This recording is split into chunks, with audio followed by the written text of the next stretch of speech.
même le sentiment que, quels que soient les absents, quels que soient les postes, toutes les solutions trouvées fonctionnent finalement actuellement. Elle fonctionne plus ou moins parce que les joueurs s'impliquent dans le rôle qui leur est donné. Je pense que l'avantage d'avoir, et c'est peut-être notre plus grande fierté aujourd'hui, c'est qu'on a une identité de jeu que tout le monde partage et que finalement on rend la même copie, peu importe qui écrit. Et ça, je pense que c'est la chose sur laquelle on peut être le plus fier aujourd'hui, c'est voilà, une homogénéité de projet de jeu et de mentalité d'équipe qui est partagée un petit peu par tout le monde. Et du coup, ça réduit les problématiques quand il y a un ou deux absents. On en parlait tout à l'heure avec Victor. Du côté des adversaires, des joueurs et des entraîneurs, Le Havre est quelque part l'équipe qui impressionne le plus actuellement. Ce que disait notamment l'un des défenseurs de Caen, Thomas.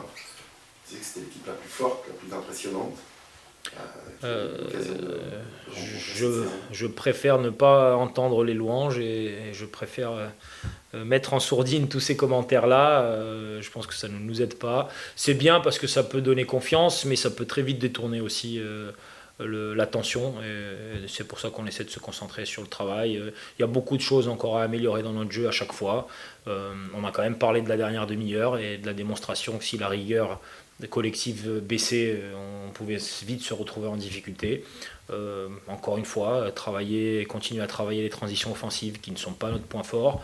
Voilà, c'est constamment mettre l'attention là où on a des zones de progrès.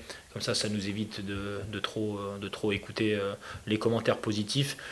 Si on sait les prendre avec recul, c'est bien, et tant mieux.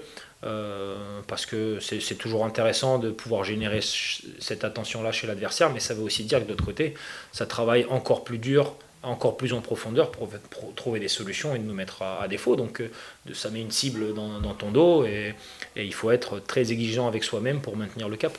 Ça veut dire quand même que le HAC a mis le doigt sur cette fameuse régularité que toutes les équipes recherchent, et notamment celles qui veulent aller un peu plus haut. Oui, mais ça nécessite une remise en question constante parce que il suffit d'un faux pas, d'un match joué un peu différemment pour derrière créer du doute et c'est quelque chose qu'on ne veut absolument pas. Je ne parle même pas du résultat, je parle simplement du contenu.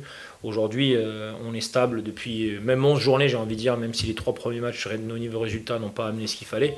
Nous avons une stabilité dans ce que nous amenons sur le terrain.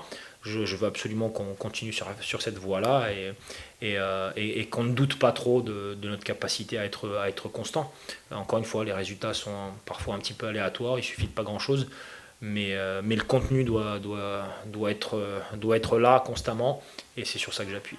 Et c'est sympa aussi pour les joueurs d'aller, comme tu dis, d'aller chercher voilà, cette première place au classement meilleures attaques, cette première place au classement général. Enfin, voilà, c'est quand même agréable de travailler la semaine avec ces objectifs-là en tête. Oui, c'est des objectifs où il n'y a pas de peur, et ça Ouais, c'est bien. Quand on est tiré par quelque chose de positif et qu'on se bat pour quelque chose qui est au-dessus de nous, qu'on essaie d'aller chercher, c'est beaucoup plus facile de travailler. Mais après, ce qu'on s'attache à faire, c'est que notre quotidien soit réussi. Et c'est vrai que là où on a une évolution positive, c'est sur la quantité de travail en dehors du terrain.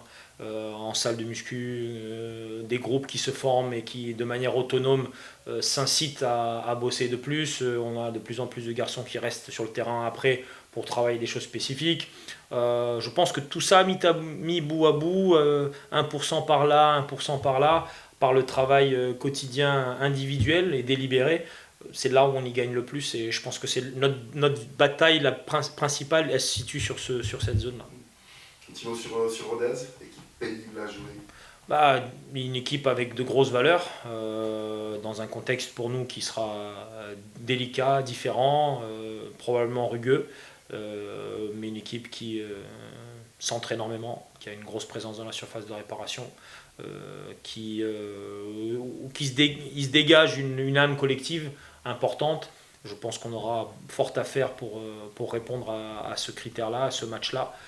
Il faudra être très bon dans la récupération du ballon, très bon dans la bataille du milieu de terrain et pour espérer à mettre à mal leur organisation qui peut nous poser des problèmes certainement.